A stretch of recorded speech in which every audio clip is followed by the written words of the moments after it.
Avoidant psychology, why they can't recover after betraying you. The strange thing about betrayal is that people assume the one who caused the damage walks away lighter. They imagine the avoidant leaves untouched, emotionally protected, almost relieved to escape the weight of intimacy they secretly feared from the beginning, but what most people never see is the psychological aftermath that starts long after the relationship ends. Because avoidants don't process pain in real time, they delay it, they bury it beneath distraction, distance, ego, and emotional numbness until months later, sometimes years later, the silence they created starts turning against them, and that's when the betrayal becomes impossible to outrun. Not because you punished them, not because karma arrived dramatically, but because deep down, they know they destroyed the one connection that forced them to feel something real. If this topic hits closer than most people around you understand, subscribe to the channel and stay with this until the end, because the psychology behind this goes far deeper than simple heartbreak. Most avoidants don't recover after betraying someone genuine, not externally but internally. And the reason is darker than people think. The betrayal itself usually begins long before the final moment. Avoidants rarely wake up one day and decide to destroy a relationship. What actually happens is more psychological and far more unconscious. The closer they become to someone emotionally safe, the more trapped they start to feel inside themselves. Intimacy activates everything they spent years avoiding: dependency, vulnerability, accountability, emotional exposure. At first they enjoy the connection because it feels different, calming even, but eventually the emotional closeness becomes overwhelming because it forces them to confront parts of themselves they normally keep hidden beneath control and independence. Instead of communicating this fear, they start disconnecting internally while pretending everything is normal externally. That's why avoidants often betray people in confusing ways. Sometimes through emotional cheating, withdrawal, coldness, dishonesty, disappearing acts, or suddenly treating the person they loved like a burden. The betrayal is not always explosive. Sometimes it's subtle neglect repeated so many times that the relationship slowly bleeds out emotionally. And while the other person is desperately trying to understand what changed, the avoidant is already emotionally escaping before the relationship officially ends. This is why their betrayal feels so devastating. It feels emotionally premeditated, like they abandoned the connection long before they admitted it aloud. But here is what people misunderstand about avoidance. Emotional detachment is not emotional immunity. Just because they look calm during betrayal does not mean they are unaffected by it. In fact, many avoidants emotionally shut down during the process because fully feeling the consequences would overwhelm their nervous system. They disconnect from guilt the same way they disconnect from love, through suppression. This is why they can say cold things during breakups that later haunt them privately. It's why they can appear emotionally distant while secretly experiencing internal chaos they don't know how to regulate. Their mind prioritizes survival over honesty. So instead of admitting, "I'm scared of intimacy," they convince themselves the relationship was suffocating, flawed, or impossible anyway. Rationalization becomes protection. They rewrite the story because accepting responsibility would force them to sit face to face with emotional shame they've spent their entire life avoiding. And the terrifying part is that sometimes they even believe their own justifications temporarily. They convince themselves leaving was freedom, betraying was necessary, distance was power, but emotional suppression has an expiration date. Eventually reality catches up to the nervous system. Eventually the silence becomes loud. One of the biggest reasons avoidants struggle to recover after betrayal is because their self-image quietly depends on emotional control. Deep down, many avoidants pride themselves on being unaffected, independent, untouchable. They survive by believing they don't need people the way others do. So when they betray someone who genuinely loved them, especially someone emotionally patient and understanding, they initially protect their ego by acting indifferent. They distract themselves. They move quickly. They pretend nothing meaningful was lost. But over time, something destabilizing begins happening psychologically. The emotional memory of the relationship starts returning in fragments. Not just the good moments, but the safety, the acceptance, the rare feeling of being emotionally seen without needing to perform. And this is where the avoidant's inner conflict becomes brutal, because now they are forced to confront a truth their ego cannot comfortably process. They were loved deeply and they destroyed it anyway. That realization attacks the very identity they built around self-protection. Suddenly, independence no longer feels empowering. It feels isolating. Their emotional numbness no longer feels safe. It feels empty. And because avoidants struggle to process regret directly, they often spiral privately instead of openly admitting the damage they caused. The outside world may still see them functioning normally while internally they are replaying memories they cannot emotionally resolve. What makes this even more painful for them is that losing a genuine connection affects avoidance differently than losing casual relationships. Most surface-level relationships never truly penetrate their defenses. They can leave those situations and move on quickly because emotional vulnerability was never fully activated. But when they betray someone who reached parts of them they normally hide from everyone else, the psychological impact becomes permanent. Not because they suddenly become emotionally expressive overnight, but because their nervous system remembers the emotional safety they lost, and once an avoidant experiences a rare connection that felt emotionally real, every future relationship becomes unconsciously compared to it. This is why many avoidants appear restless after betraying someone meaningful. They keep searching for relief without realizing the problem is internal. New attention cannot erase unresolved guilt. New relationships cannot replicate emotional depth when the avoidant is emotionally unavailable. So they become trapped in a cycle, wanting intimacy, fearing intimacy, sabotaging intimacy, then grieving it in silence after it's gone.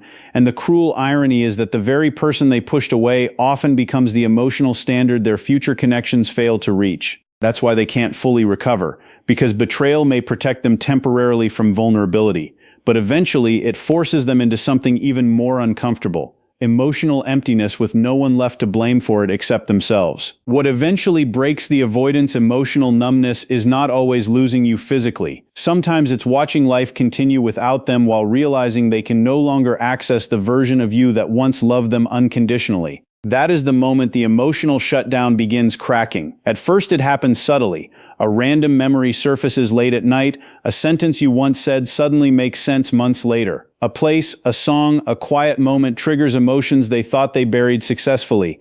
And because avoidants suppress feelings instead of processing them, these emotional fragments return unpredictably and with unusual intensity. What makes this psychologically devastating is that avoidants often do not have the emotional tools to regulate delayed grief. Other people cry, speak, reflect, apologize, seek support.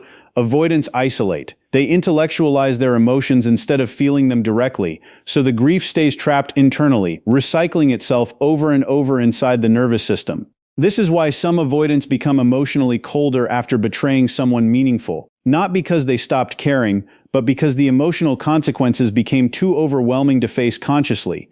Their detachment hardens as self-defense, yet underneath that coldness is often a person secretly haunted by the awareness that they destroyed the safest connection they ever had simply because intimacy terrified them more than loneliness did at the time. And the terrifying thing for them is that once emotional suppression weakens, the relationship begins replaying in their mind with painful clarity. Avoidants are known for emotionally minimizing relationships while they are inside them, but after the loss settles in, their brain starts reconstructing memories differently. Suddenly they remember your patience during moments they now recognize as self-sabotage. They remember the reassurance they rejected, the effort they dismissed, the emotional consistency they once viewed as pressure but now understand was genuine love. This replay process becomes psychologically exhausting because the avoidant is no longer distracted by conflict or emotional intensity. They are left alone with reflection, and reflection is dangerous for someone who built their identity around emotional avoidance. Every memory becomes evidence against the story they told themselves during the breakup. They start realizing the relationship may not have been the prison they convinced themselves it was. In many cases, the real prison was their inability to tolerate emotional vulnerability without panicking internally. That realization creates a very specific kind of regret, one rooted not only in loss but in self-betrayal, because deep down they know they were not fighting you, they were fighting the emotional closeness itself. And by the time they finally understand that, the relationship is often too damaged to repair. This is also why avoidants struggle deeply with guilt even if they never express it outwardly. Their guilt is rarely loud or dramatic. It hides beneath silence, distractions, new routines, emotional withdrawal, or relationships that never fully become intimate. Many avoidants would rather carry unresolved guilt for years than openly admit they hurt someone they truly loved, because admitting that pain means acknowledging vulnerability, accountability, and emotional dependence all at once. And for an avoidant, those things can feel psychologically unbearable. So instead, they internalize the guilt quietly. They replay conversations privately. They wonder whether they could have responded differently. They think about reaching out, then stop themselves because shame tells them it's too late, or because pride convinces them vulnerability equals weakness. This creates a painful contradiction inside them. They want emotional relief, but the only path toward relief would require emotional honesty, the very thing they spent their entire life avoiding, so they remain emotionally stuck, neither fully moving on nor fully reconnecting, existing in a strange emotional limbo where the relationship continues living inside them long after the outside world assumes they forgot about it. Over time, your absence becomes psychologically heavier than your presence ever was. That is one of the cruelest ironies of avoidant attachment. While the relationship existed, closeness felt overwhelming because it activated fear. But once the connection disappears completely, the avoidant is forced into a different kind of suffering, emotional deprivation. The nervous system that once panicked over intimacy now starts craving the safety, familiarity, and emotional grounding you provided. Suddenly, the small things matter. The emotional check-ins, the consistency, the feeling of being understood without explanation. Avoidants often underestimate the emotional role someone played in their life until that emotional structure disappears entirely. And when it does, they experience a type of loneliness that feels difficult to explain even to themselves. Not the loneliness of being physically alone, but the loneliness of realizing very few people ever reach them emotionally in a real way. That awareness can destabilize them internally because avoidants spend years convincing themselves they do not truly need deep emotional connection. But after betraying someone genuine, the emotional contrast becomes impossible to ignore. Surface-level interactions stop feeling satisfying. Temporary distractions lose their emotional effect faster. Even new relationships may begin feeling strangely hollow because the nervous system remembers what authentic emotional safety felt like before they destroyed it. Yet despite all of this internal regret, many avoidants still never return, and that confuses people more than the betrayal itself. If they feel so much internally, why stay silent? Why disappear? Why let the connection die? The answer lies in the avoidant's deepest fear, rejection after vulnerability. Once they realize the damage they caused, many avoidants become terrified of facing the emotional consequences directly. Reaching out would require accountability. It would require admitting they were wrong. It would require exposing feelings they no longer know how to hide behind distance. And worst of all, it risks hearing that they are no longer wanted. For an avoidant, that possibility can feel emotionally catastrophic because their nervous system is already overwhelmed by shame and regret. So instead of risking rejection, they choose silence, even when silence hurts them too. They convince themselves it's better not to disturb your peace, better not to reopen wounds, better to disappear entirely. But underneath those rationalizations is often fear. Fear that they waited too long. Fear that they destroyed the one relationship that mattered differently. Fear that if they finally become emotionally honest, they will discover they are no longer loved the way they once were. And that fear traps them psychologically between longing and avoidance, creating a wound that never fully closes because they never allow themselves to face it directly. So instead, many avoidants become performers of recovery rather than people who actually heal. They master the appearance of moving on long before they emotionally process what happened. On the surface, they may seem completely unaffected, posting normally, working normally, laughing normally, even entering new relationships surprisingly fast. And this is the part that confuses the person they betrayed the most. It can feel insulting, almost cruel, watching someone who shattered a meaningful connection appear emotionally untouched by it. But avoidants often use motion as emotional anesthesia. Staying busy helps them outrun reflection. New attention helps them temporarily escape guilt. Even new relationships can become psychological distractions from unresolved emotional pain. But the nervous system cannot be manipulated forever. Eventually, the emotional debt returns, usually in silence, usually late at night, usually when life becomes quiet enough that distractions stop working. And that is when the avoidant realizes something deeply uncomfortable. They never truly moved on at all. They only delayed the grief. This delayed emotional collapse can happen months or even years later because avoidants process attachment injuries slowly and indirectly. While other people confront heartbreak immediately, avoidants often feel it after the emotional distance becomes irreversible, and by then the loss feels permanent in a way they were never psychologically prepared for. What makes this even more painful internally is the battle constantly happening between pride and regret. Avoidants often carry enormous emotional pride because independence became their survival identity long before adulthood. Admitting they miss someone deeply can feel humiliating to them, Admitting they sabotaged love can feel even worse, so they become trapped between two powerful emotional forces pulling in opposite directions. One part of them wants to reconnect, apologize, explain everything they couldn't explain before. But another part desperately wants to preserve emotional control. That internal war creates paralysis. They draft messages they never send, they revisit old conversations privately, they imagine reaching out, then convince themselves not to. And every day that passes increases the emotional pressure because silence starts becoming its own form of shame.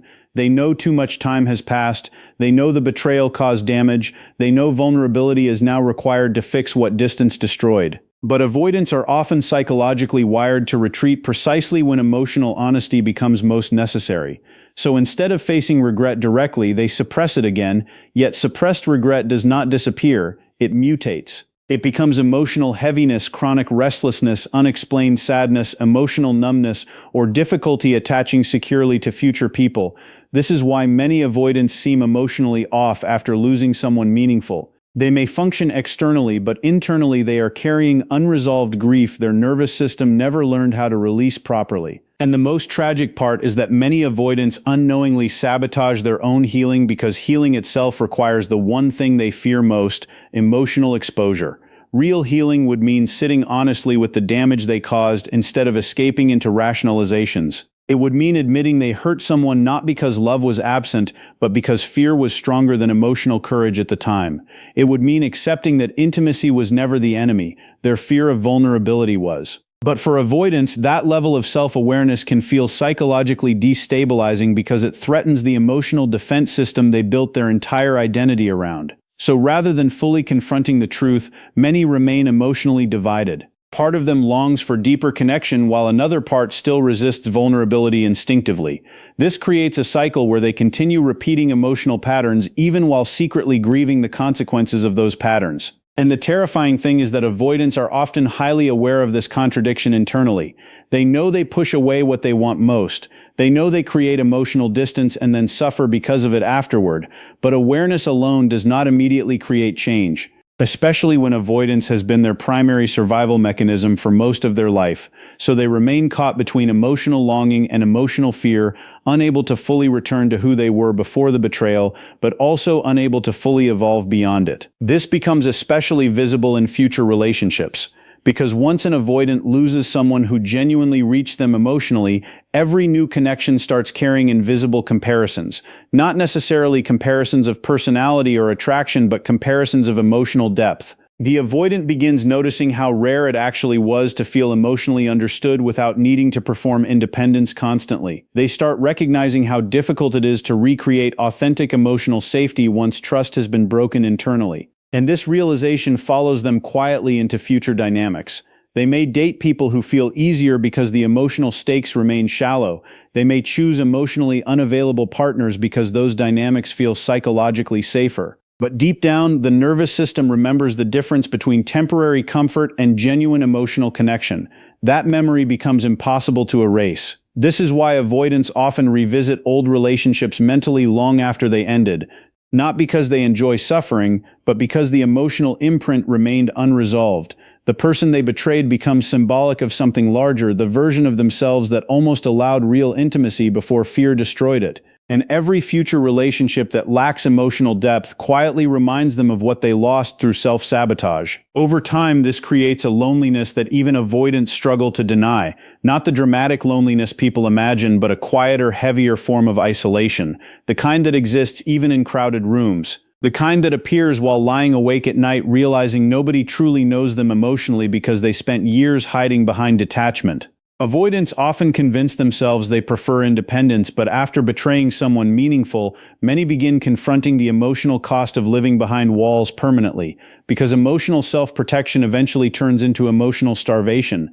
The connection they once feared begins looking different in hindsight. The vulnerability they once resisted starts resembling safety instead of danger, and the betrayal they once minimized becomes impossible to emotionally justify anymore. This is where the avoidant's inner world often collapses silently. They start recognizing that the pain they feel now is not simply heartbreak, it is grief mixed with accountability. Grief for losing someone real, accountability for being the reason the connection ended. And unlike anger, accountability offers no emotional escape route. It forces self-confrontation, it forces reflection.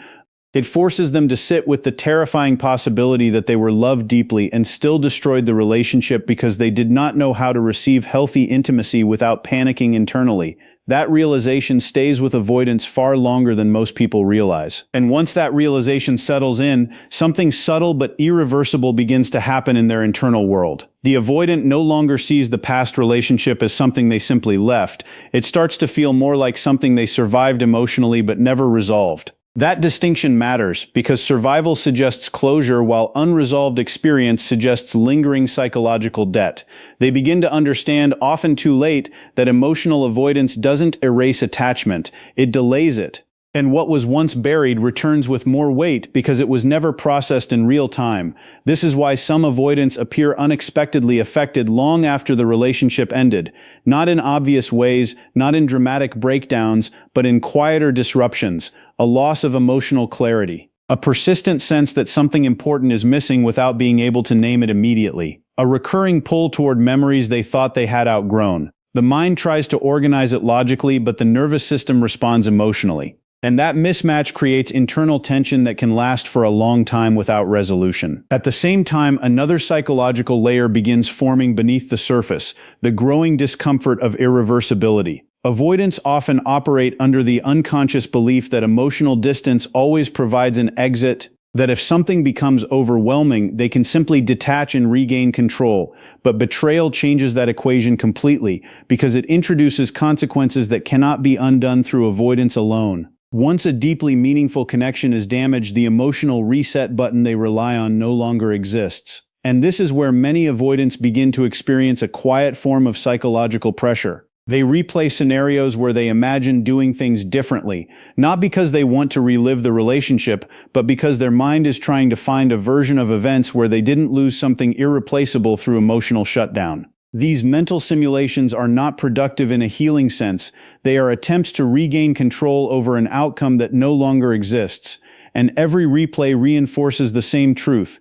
The moment has already passed, and emotional presence was absent when it mattered most. That realization does not create immediate change, but it slowly reshapes how they interpret their own patterns over time. Eventually, the avoidant begins to face something even more uncomfortable than regret: identity instability. Much of their personality structure is built around being self-sufficient, emotionally unaffected, and internally controlled. But betrayal of a genuine connection quietly disrupts that identity.